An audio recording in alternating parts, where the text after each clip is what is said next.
الله الرحمن الرحيم.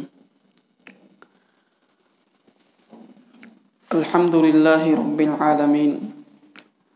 والصلاة والسلام على سيد المرسلين وخاتم النبيين وعلى آله وأصحابه أجمعين، أما بعد. أعوذ بالله من الشيطان الرجيم، بسم الله الرحمن الرحيم. فلولا نفر من كل فرقة منهم طائفة ليتفقهوا في الدين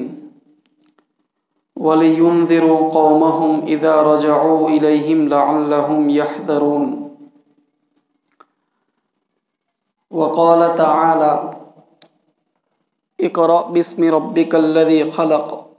خلق الإنسان من علق اقرأ وربك الأكرم الذي علم بالقلم علم الانسان ما لم يعلم. صدق اللہ العظیم. قابل احترام علماء کرام، بزرگان محترم، میرے عزیز دینی اسلامی بھائیوں اور گھروں میں بیٹھ کر سننے والی پردہ نشی مائیں اور بہنیں، حضرت نبی اکرم صلی اللہ علیہ وسلم کی زندگی اور آپ صلی اللہ علیہ وسلم کی شخصیت، آپ کی ذات ہم سب کے لیے ایک بہترین نمونہ اور آئیڈیل ہے. نبی اکرم صلی اللہ علیہ وسلم کی سیرت میں اللہ تعالیٰ نے اتنا پھیلاؤ رکھا ہے، اتنی گہرائی رکھی ہے کہ قیامت تک آنے والے تمام لوگ، چاہے وہ زمین کے جس ٹکڑے پر زندگی گزار رہے ہوں، وہ نبی اکرم صلی اللہ علیہ وسلم کی زندگی سے رہنمائی حاصل کر سکتے ہیں. مشکل سے مشکل حالات میں ان حالات سے باہر نکلنے کا راستہ آپ صلی اللہ علیہ وسلم کی بایوگرافی کی روشنی میں تلاش کر سکتے ہیں. نبی اکرم صلی اللہ علیہ وسلم نے مکے میں اپنی دعوت کا آغاز کیا. آپ صلی اللہ علیہ وسلم جہاں ایک طرف لوگوں کو دعوت دے رہے تھے، وہیں دوسری طرف نبی اکرم صلی اللہ علیہ وسلم نے اس بات کا بھی اہتمام فرمایا کہ ارقم ابن ابی الارقم نامی ایک صاحب تھے. ان کا ایک پہاڑی کے دامن میں چھوٹا سا گھر تھا. اس گھر میں ایمان لانے والے لوگ جمع ہوا کرتے تھے اور آپ صلی اللہ علیہ وسلم اسلام کی بنیادی تعلیمات، اسلام کی بیزک تعلیمات اس گھر میں انہیں دیا کرتے تھے. گویا کہ اسلامی تاریخ کے سب سے پہلے مدرسے کی بنیاد مکے میں پڑی ہے، ارقم ابن ابی الارقم کے گھر میں، جس کو دار ارقم کہا جاتا ہے. آپ صلی اللہ علیہ وسلم کا مکی زندگی میں اتنی جلدی ایک ادارے کی، مدرسے کی بنیاد ڈال دینا، یہ اپنے اندر ایک بڑا پیغام رکھتا ہے. میرے بزرگوں، نبی اکرم صلی اللہ علیہ وسلم اس حقیقت سے واقف تھے کہ کسی بھی ملک میں، کسی بھی سرزمین میں زندگی گزارنے والی کوئی ایسی قوم جو اپنی ایک مخصوص آستھا رکھتی ہو، ایک خاص عقیدہ رکھتی ہو، اور وہ دوسری ایسی قوم کے درمیان زندگی گزار رہی ہو جہاں لوگ دوسرے مذہب کے ماننے والے ہوں، مورتی پوجک ہوں، شرک و بت پرستی کی گندگی میں مبتلا ہوں، تو وہاں ایک خدا پر یقین رکھنے والی قوم کے لیے اپنے عقیدے کی حفاظت کا سامان اس طرح کی کسی تعلیمی درسگاہ کا انتظام کیے بغیر نہیں ہو سکتا. میرے بزرگوں، مکے کا ماحول تو وہ ماحول ہے جہاں اگر صبح خیریت سے گزر جائے تو شام کی گارنٹی نہیں تھی. اور اگر شام خیریت سے بسر ہو جائے تو صبح کا یقین نہیں تھا۔ مشرکین کی پیاسی تلواریں ہر وقت مسلمانوں کے خون سے اپنی پیاس بجھانے کے لیے بےتاب رہتی تھیں۔ وہ ایسا ماحول تھا، خدا کا نام لینے والی زبان کھینچ لی جاتی تھی اور خدا کے دین کے لیے نصرت و مدد کے واسطے آگے بڑھنے والے ہاتھ اور پیر قلم کر دیے جاتے تھے، توڑ دیے جاتے تھے۔ تو ایسے ویرودھ سے بھرپور معاشرے میں بھی ہم دیکھتے ہیں کہ حضرت عمر رضی اللہ تعالیٰ عنہ جب اپنے بہن اور بہنوئی کو سزا دینے کے لیے جب انہیں اطلاع ہوتی ہے کہ انہوں نے ایمان قبول کر لیا ہے، ان کے گھر پہنچتے ہیں تو وہ لوگ وہاں قرآن کریم کی تعلیم حاصل کر رہے ہوتے ہیں۔ یہاں سوال پیدا ہوتا ہے کہ ایسے ویرودھ سے بھرپور ماحول میں جہاں خدا کا نام لینے کو جرم بنا دیا گیا تھا، ایسے مخالفت سے بھرپور ماحول میں بھی قرآن کریم کی تعلیم نبی اکرم صلی اللہ علیہ وسلم نے ڈور ٹو ڈور پہنچائی تھی۔ ہم پوچھنا چاہتے ہیں کہ کیا یہ سب ایکسیڈنٹلی ہو رہا تھا؟ کیا یہ سب آکسمک تھا؟ یہ سب اتفاقی چیزیں تھیں؟ نہیں، وہ نبی اکرم صلی اللہ علیہ وسلم کی مائکرو پلاننگ تھی۔ اس مائکرو پلاننگ کے نتیجے میں ویرودھ سے بھرپور اس ماحول میں بھی آپ صلی اللہ علیہ وسلم نے قرآن کریم کو ڈور ٹو ڈور پہنچایا، صحیح عقیدہ پہنچایا، اسلام کی بنیادی تعلیمات ہر گھر کے اندر آپ صلی اللہ علیہ وسلم نے پہنچائی، ہر مرد تک پہنچائی، ہر عورت تک پہنچائی اور ہر بچے تک پہنچانے کا آپ صلی اللہ علیہ وسلم نے پربندھ کیا۔ اور اس کی وجہ بھی یہی ہے کہ تعلیم کے بغیر قوموں کی تقدیر سنورتی نہیں ہے۔ صحیح آستھا کی تعلیم اگر قوم کو اس کی آنے والی نسلوں کو وقت پر پرووائڈ نہ کی جائے تو اس صورت میں پھر اس قوم کی آئندہ آنے والی نسلیں ارتداد یعنی ناستکتا کی راہ کے اوپر پڑ جاتی ہیں، وہ اپنے مین اسٹریم میں باقی نہیں رہتی، ان کی زندگی کا دھارا بدل جاتا ہے اور وہ اپنے صحیح عقیدے سے محروم ہو جاتی ہے۔ ان کے دل میں جلنے والے اس خاص آستھا اور عقیدے کے چراغ ہمیشہ کے لیے گل ہو کے رہ جاتے ہیں۔ یہی تو وجہ ہے کہ نبی اکرم صلی اللہ علیہ وسلم کے زمانے میں ہم دیکھتے ہیں کہ وہ کون سی برائی ہے جو اس وقت نہیں تھی، لیکن اس کے باوجود جو سب سے پہلی وحی آپ صلی اللہ علیہ وسلم پر اتاری جاتی ہے، اس وحی کے اندر تعلیم کا ذکر کیا جاتا ہے۔ حالانکہ حضرت عیسیٰ علیہ السلام اور نبی اکرم صلی اللہ علیہ وسلم کے درمیان 6 صدیوں کا فاصلہ ہے۔ 600 سال کا فاصلہ کوئی معمولی فاصلہ تو نہیں ہوتا، لیکن میرے بزرگوں 600 سال کے بعد آسمان کا زمین سے رشتہ دوبارہ قائم ہوتا ہے، یعنی آخری وحی حضرت عیسیٰ علیہ السلام پر آئی ہوگی، اس کے بعد 600 سال تک تو کوئی نبی آیا نہیں، تو کوئی آکاش وانی دنیا والوں تک 600 سال کے عرصے میں نہیں پہنچی۔ اب یہ آپ صلی اللہ علیہ وسلم کی نبوت کی شکل میں یہ پہلا موقع تھا کہ آسمان اور زمین کا کنیکشن ریفریش کیا جا رہا ہے، آسمان و زمین کا تعلق پھر سے جوڑا جا رہا ہے اور وہ خالق اپنی مخلوق کے نام کو اسپشٹ پیغام بھیج رہا ہے۔ تو ایسے موقع پر سوال پیدا ہوتا ہے کہ مکے کے اس معاشرے میں وہ میسج کیا بہتر ہو سکتا تھا جو سب سے پہلے دیا جائے؟ کوئی عقل مند کہہ سکتا ہے کہ وہاں زنا بہت عام تھا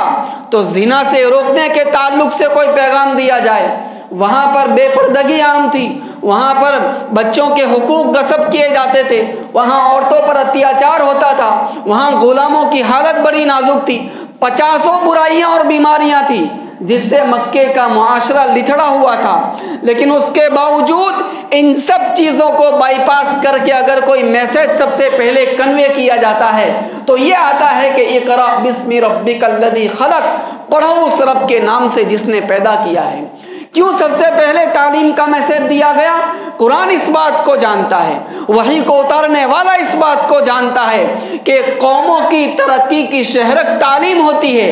اگر تعلیم کسی قوم کو درست طریقے سے پرووائڈ کر دی جائے تو یہی تعلیم ان کے درمیان پنپنے والی ساری برائیوں کا خاتمہ کر دیتی ہے۔ تعلیم کا چراغ اگر کسی قوم کے دل میں جلا دیا جائے تو یہی تعلیم اس پوری نسل کو سنبھال لیتی ہے، اس کو ذلت سے اٹھا کر عزت کی چوٹی تک پہنچا دیتی ہے اور کمانڈنگ پوزیشن میں اس کو لے آتی ہے۔ جو قومیں تعلیم سے آراستہ ہوتی ہیں وہ پورے علاقوں اور ملکوں کو کامیابی کے ساتھ ٹیک اوور کر سکتی ہے، یہاں کے نظام کو درست کر سکتی ہے، اور وہ پوری دنیا کے نظام کو چلانے کے لیے ایک ماسٹر کی حیثیت میں آ جاتی ہے۔ میرے بھائیوں، تعلیم میں اللہ تبارک و تعالیٰ نے یہ طاقت رکھی ہے، اور اسی وجہ سے حضرت شیخ رحمۃ اللہ علیہ نے فضائل اعمال میں جو روایت ذکر کی ہے وہ کئی مرتبہ آپ نے سنی ہوگی، پڑھی ہوگی، کہ قیامت کے دن شہداء کا لہو اور علماء کے لکھنے کی سیاہی، ان دونوں کا وزن کیا جائے گا، اور شہداء کے لہو کے مقابلے میں علماء کی روشنائی کا وزن بڑھ جائے گا۔ میرے بھائیوں، نبی اکرم صلی اللہ علیہ وسلم جب مدینہ پاک تشریف لے گئے تو مکے کا وہی مدرسہ مدینے میں ٹرانسفر ہوا، اور آپ صلی اللہ علیہ وسلم نے صفہ میں مدینے کے دوسرے مدرسے اور اسلامی مدینے کے پہلے مدرسے اور اسلامی تاریخ کے دوسرے مدرسے کی بنیاد ڈالی۔ اس کے بعد یہ سلسلہ آگے بڑھا، جہاں جہاں اسلام پھیلتا گیا وہاں درسگاہیں قائم ہوتی رہی، اور اللہ تعالیٰ کا شکر ہے کہ اس پچھلے دور میں آ کر اللہ تبارک و تعالیٰ نے انہی مدارس کو دین کی اس میراث کے حفاظت، اس کی نشر و اشاعت، اس کے پرچار اور پرسار کا ذریعہ بنایا۔ 14 صدیوں کا فاصلہ ہے ہمارے اور نبی اکرم صلی اللہ علیہ وسلم کے درمیان 14 صدیوں کا فاصلہ ہے۔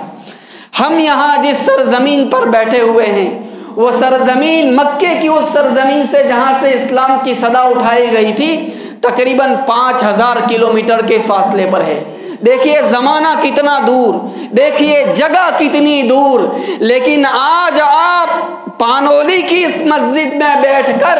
یہ دعویٰ کرنے کی پوزیشن میں ہیں کہ آج سے 14 صدیوں پہلے اور 5000 کلومیٹر کے فاصلے پر نبی اکرم صلی اللہ علیہ وسلم نے توحید کی جو آواز بلند کی تھی، الحمدللہ وہی عقیدہ توحید اپنی اسی شان و شوکت کے ساتھ، اپنی اسی رونق کے ساتھ، اپنی اسی آب و تاب کے ساتھ ہمارے دلوں میں باقی ہے۔ اسی آستھا کو آج بھی ہم لفٹ کر رہے ہیں، اس زندگی کو بھی کسی نہ کسی حد تک آج ہم اپنے وجود کے اندر، اپنی چلتی پھرتی زندگی کے اندر سموئے ہوئے ہیں۔ یہ دعویٰ کرنے کی پوزیشن میں آج کوئی قوم ہے تو آپ ہیں، اور یہ کس کے بلبوتے پر ہے؟ ان مدارس کی برکت سے ہے، ان مکاتب کے بلبوتے پر ہے، ورنہ وقت کا تیز دھارا اور حالات کے تھپیڑے قوموں کو بدھزم اس ملک کے اندر ہے۔ بدھزم کی جو بنیاد ہے وہ تو مورتی پوجا کے